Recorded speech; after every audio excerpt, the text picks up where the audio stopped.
and welcome to Uprisings. My name is Muriel Krabs, and I am here today with Adam Jones. And that's a real name, isn't it? That's my real name. You're not. Yes. I'm Adam David Jones. Yes. Adam David Jones. And Mr. Jones, we're going to call him Adam, We can do that. is planning the first Mary Jane Festival to Free Mary Jane Fest. and what is its purpose again? It's a 2-day benefit concert to promote the agricultural production of industrial hemp in south central Pennsylvania. Wow, that sounds like fun. When is Yeah, it? it is. It's September 12th and 13th. Okay. It's a 2-day music festival. There's overnight camping, and it's in Ellicker's Grove in Spring Grove, Pennsylvania. Okay. You were telling me about this place. It's apparently a very lovely area. Beautiful. It's very nice. It has pavilions and 9 acres, pavilions, big beautiful trees, a playground, our own kitchen. We have a local chef from the Otland House coming to cook our food. wow. Yeah, we have vendors, we have vending spots. There's a chapel in case anybody wants to get married. Well, at the Mary Jane Festival. Uh-huh.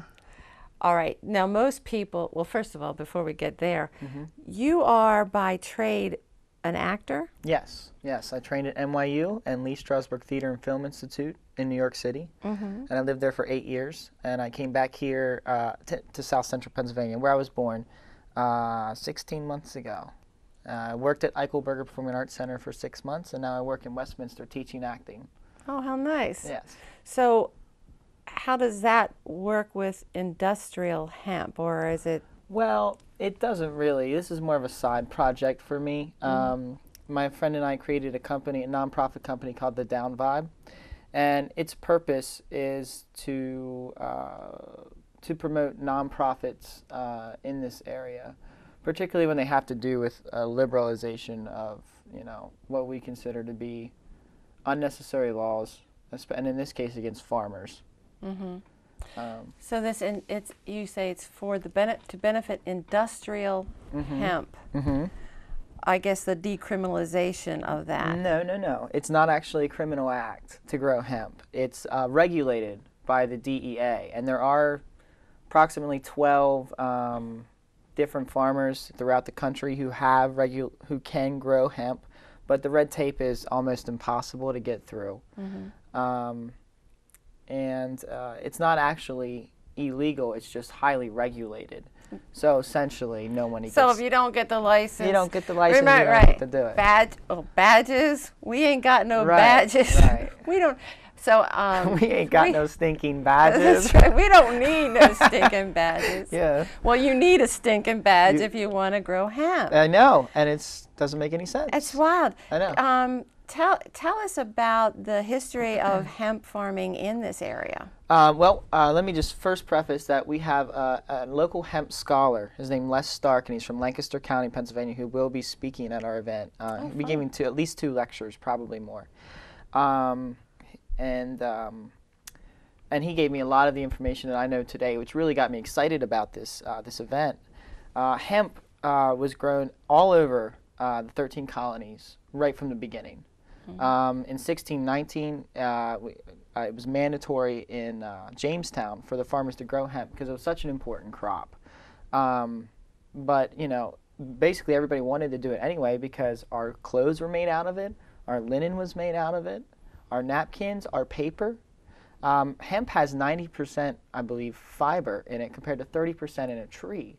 So you get much more paper out of the same poundage of hemp than you do a tree, and it's so much easier to grow. Didn't you say hemp is a weed? It's similar to a weed. It's a plant. I mean, every weed is a plant, right? Right. But this weed just grows very well without any pesticides.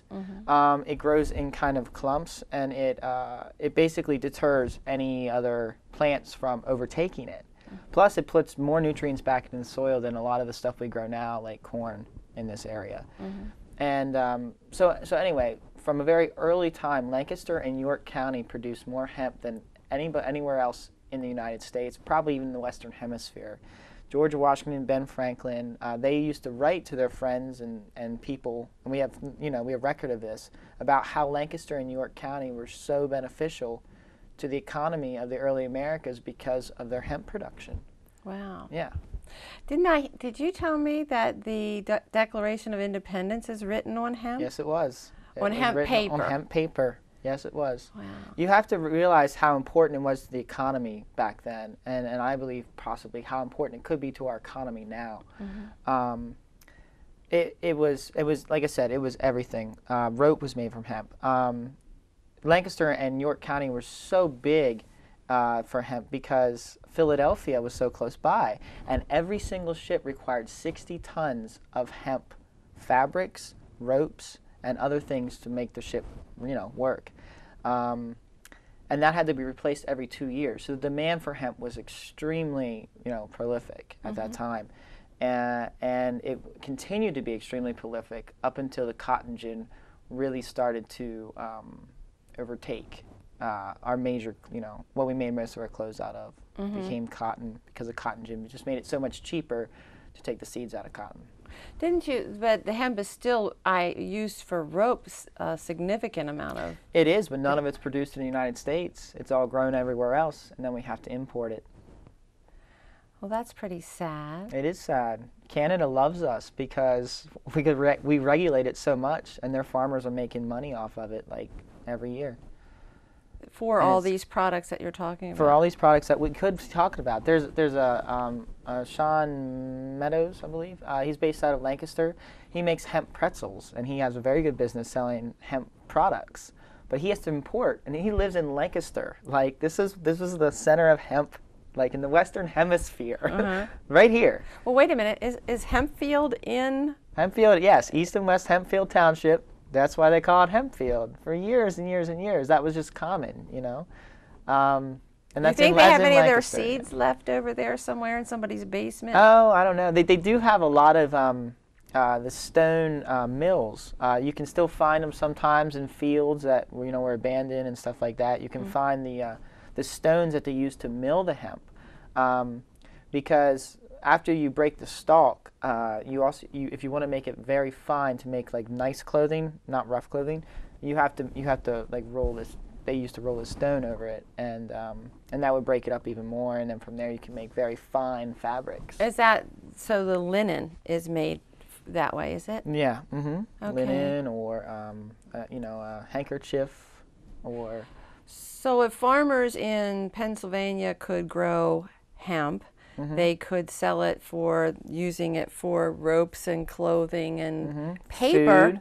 Just think of the paper. Paper alone. You would think Gladfelter Company would be real into this. But well, they're in Spring Grove, right? Yeah, that's a good point. And at the same time, I would hope so. I don't know, honestly, I don't know the intricacies of the industry of paper. It's possible that they would not want that because they would lobby against that.